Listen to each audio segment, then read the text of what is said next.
Well, hello. Half-Life 2 arsenal is iconic, from the trusty crowbar to the devastating gravity gun. But during the development, Valve had created more guns that were never used.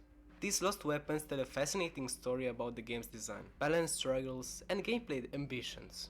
These are 10 of Half-Life 2 cut weapons, and in the past I also covered 5 of Half-Life 2 cut weapons. Of course I won't be covering those in this episode, but go check that out, it's in the description. Sniper rifle. Unlike the game's final crossbow, this weapon was a traditional high-powered sniper rifle with a scope designed for a long-distance precision shooting. It was intended to give players a satisfying, powerful way to pick off Combine from afar. However, in the final release it was removed by Valve, eventually to keep the game's spacing tighter and maintain the unique identity of the crossbow as the only long-range weapon in the game. And I think it was a better idea because I love sticking Combine soldiers to the walls. The SLAM, which stands for Selectable Lightweight Attack Munition, this was an early deployable mine design to add a layer of tactical defense in Half-Life 2. Imagine sneaking up on Combine bases and planting those mines just to detonate them when the enemies come too close. The SLAM could have changed the way players approach combat in Half-Life 2, adding a strategic depth. Unfortunately it was removed. I couldn't think for a valid possibility, but I would have loved to see SLAM in Half-Life 2. The stun button. It was a melee weapon designed to temporarily incapacitate enemies rather than killing them up straight. Picture a non-lethal tool that could stun Combine soldiers, allowing for stealthy takedowns. It's also used by Metrocops in Half-Life 2, so it's not completely cut, but the model of it was changed to better match the vibe of Half-Life and the current art of it. In the final release you can pick them up, but you can't use them, it just charges your HEV suit. Sadly, I would have liked to see this also in the game.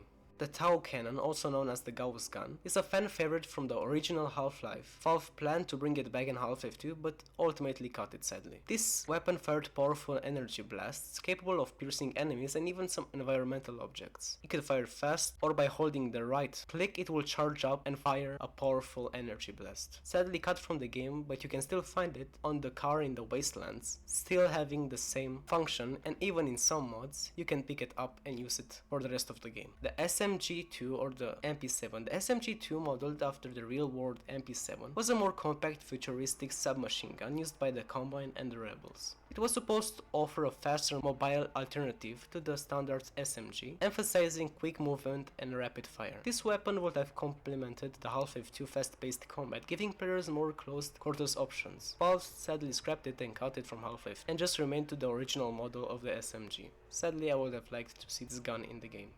The Fizz gun is the early prototype of what would have become the Half-Life 2 iconic gravity gun. Unlike the final version, this early iteration had different mechanics and less polished design, and it looked more mechanical and not that futuristic. It allowed players to grab and move objects, but the physics interactions were more limited. This prototype laid the foundations for one of the most revolutionary gameplay elements in Half-Life 2, but it took time to evolve into the tool we all know and love as the gravity gun of today.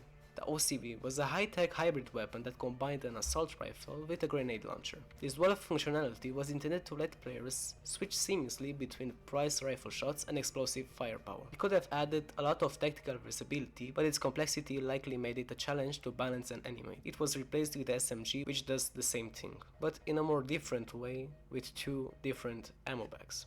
The Molotov Cocktail. The Molotov Cocktail was a classic weapon in development, a throwable bottle that ignited on compact, pretty simple, spreading fire and damaging enemies over time. It would have introduced a greedy, incendiary element to combat. This weapon would have fit very well with the Resistance team, where guerrilla tactics and improvised weapons were essential. Though cut from Half-Life 2, lots of mods represent in their own way. The Ice Axe. The Ice Axe was an unusual melee weapon that offered brutal close-quarters combat options. It was likely to be found in the Borealis missions that were cut from the game and never ever repurposed in any other game because there was none. It was finally cut because the crowbar was more favored by the team, and also the Ice Axe would have fit into the release of Half-Life 2.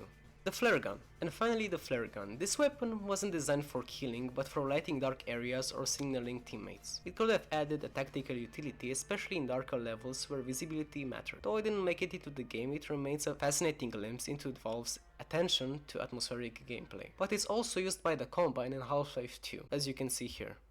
These were Half-Life 2 cut weapons. If you want to see more deep dives in Half-Life 2 secrets and lost content, don't forget to like and subscribe. Thank you for watching this video, and well, bye!